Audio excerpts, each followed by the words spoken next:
जोहार झारखंड, आप सभी का स्वागत है eagle IAS the study zone में।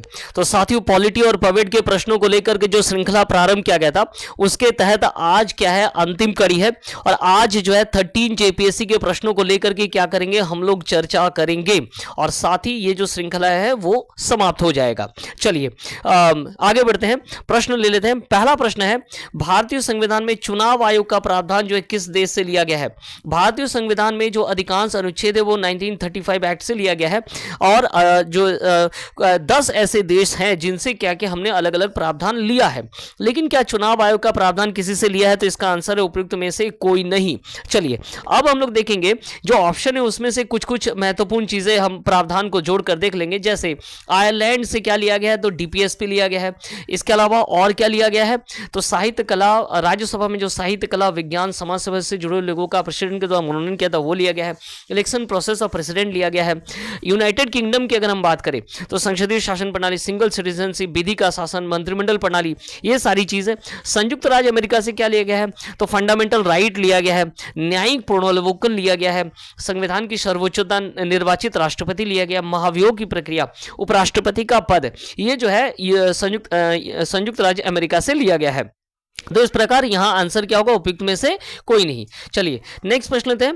भारतीय संविधान के किस अनुच्छेद के अंतर्गत राज्यसभा संसद को 2/3 बहुमत से किसी विषय पर कानून बनाने के लिए प्राधिकृत कर सकती है? तो राज्यसभा संसद को प्राधिकृत कर रही है तो राज्य के किसी विषय पर, लेकिन वो विषय क्या होना चाहिए?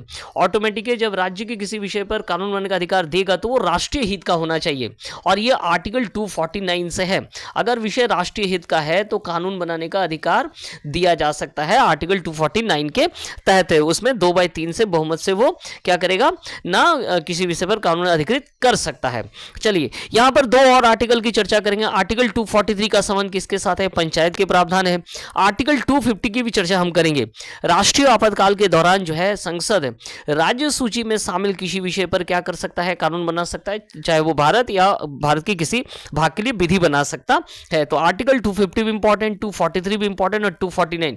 जब हम लोग 249 पढ़ेंगे कि राज्य सूची के विषय पर कानून बना सकता है, तब राज्य के किसी विषय पर कानून बना सकता है, तब जो है हम लोग 250 को भी पढ़ेंगे। और दोनों में फर्क यही है कि ये 249 कभी भी लागू हो सकता है और 250 क्या है ना, राष्ट्रीय आपातकाल के दौरान लागू होता है। चलिए नेक्स्ट क्या है, भारतीय संविधान के किस अनुच्छेद में उल्लेखित है कि राज्य के नीति निर्देशक तत्वों को किसी भी न्यायालय द्वारा लागू नहीं किया जाएगा? तो यहाँ पर जो है डीपीएसपी की बात की जा रही है। नीति निर्देशक तत्व आयरलैंड से, अभी भी आपने सुना कि आयरलैंड से टेकन किया गया है। भाग 4 में जो है भाग 4 में डीपीएसपी है। आर्टिकल 36 से लेकर 51 तक इसके प्रावधान है। चलिए, और ये न्यायालय द्वारा प्रवर्तनीय नहीं है। तो कहां पर है? तो आर्टिकल 37 में है कि ये न्यायालय के द्वारा प्रवर्तनीय नहीं है, लेकिन इसे जो है लागू किया जाएगा और ये जो है राज्य का क्या होगा ना, कर्तव्य होगा। चलिए इसके साथ साथ आर्टिकल 36 में क्या है ना, डेफिनेशन है, स्टेट के राज्य की परिभाषा दी गई है। आर्टिकल 38 में क्या दिया हुआ है? लोक जो है कल्याण की अभिवृद्धि के लिए सामाजिक व्यवस्था का निर्माण। इसके साथ साथ आर्टिकल 39 जो है काफी इसमें क्लॉजेस हैं। इसके तहत नागरिकों को आजीविका का साधन देना, भौतिक संसाधन का उचित वितरण, उत्पादन के साधनों का डिसेंट्रलाइजेशन, समान कार्य के लिए समान वेतन जैसे क्लॉजेस भी हैं। तो एक तरह से जो हम समाजवाद की बात करते हैं तो उस समाजवाद के तहत जो है आर्टिकल 39 को भी हम देख सकते हैं। चलिए नेक्स्ट देख लेते हैं कि संशोधन अधिनियम के अंतर्गत जो है अनुच्छेद 16 में 4A जोड़ करके अनुसूचित जाति और अनुसूचित जनजाति के पदोन्नति में आरक्षण सुनिश्चित किया गया है।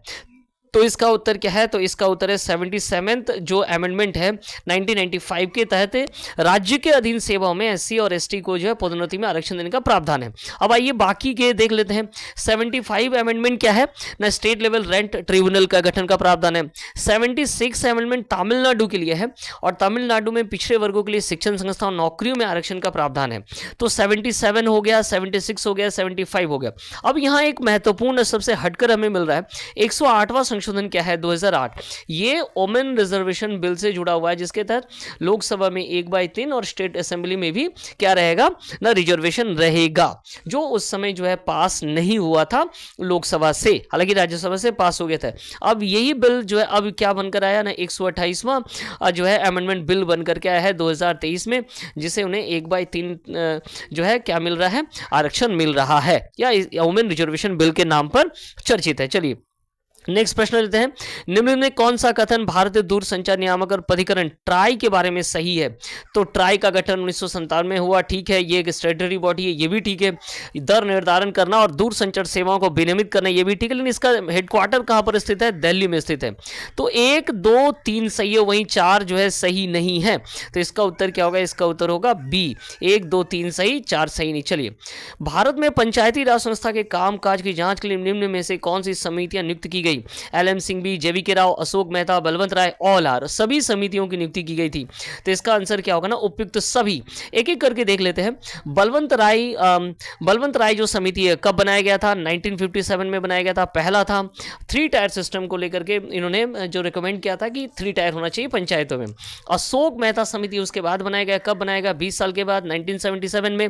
और इन्होंने 2 टायर सिस्टम, जिसमें एक मंडल पंचायत और जिला परिषद, मंडल पंचायत को लेकर के प्रश्न पूछता है, चूंकि 2 टायर है तो इसलिए पूछा जाता है। उसके बाद JVK राव आया। JVK राव ने जो है क्या कहा ना, एक नया पद बनाना होगा, डिस्ट्रिक्ट डेवलपमेंट कमिश्नर, तो DDC के पद के गठन के बारे में बात कहा गया, और डिस्ट्रिक्ट कलेक्टर के जो पावर इसको कम करने के लिए भी कहा गया। तो JVK राव कमेटी 1985, ठीक है, 1985 योजना आयोग द्वारा बनाया गया था। उसके बाद आता है LM सिंघवी, जिन्होंने पंचायती राज को संवैधानिक दर्जा देने के लिए रिकमेंडेशन किया 1986 में, ठीक है, और इसके साथ साथ स्टेट फाइनेंस कमीशन गठन करने का भी प्रावधान किया। तो ये 4 ही जो है काफी महत्वपूर्ण है, बार बार पूछा जा रहा है, तो इन्हें कर लीजिए। पिछला आप देख सकते हैं, मैंने 4 से लेकर 13 JBC तक जो महत्वपूर्ण प्रश्न है उनको लेकर के डिस्कशन किया, वहां आपको पंचायत में ये प्रश्न कई बार आ चुका है, इसलिए आप इसे जरूर देखना ना भूलें। चलिए, भारत में किस तिथि को सुशासन दिवस मनाया जाता है? तो ऑब्वियसली 25 दिसंबर को क्या मनाया जाता है? सुशासन दिवस जो है मनाया जाता है, ठीक है। चलिए आगे बढ़ते हैं, नेक्स्ट प्रश्न को ले लेते हैं। नेक्स्ट प्रश्न क्या है? नेक्स्ट प्रश्न, निम्नलिखित में कौन सा नियंत्रक और महालेखा परीक्षक के बारे में सत्य नहीं है? नियंत्रक और महालेखा परीक्षक, comptroller and auditor general of India, article 148 से लेकर 151 तक है।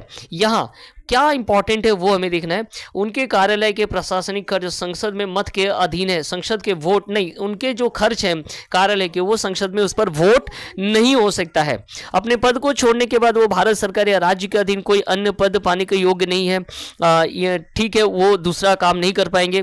तीसरा क्या है? संसद के दोनों सदनों में अक्षमता या दुर्व्यवहार साबित होने के आधार पर नियंत्रक महालेखा परीक्षक को उसके पद से हटाया जा सकता है, ये भी सही है। तो ये और ये सही है, जबकि ये क्या है?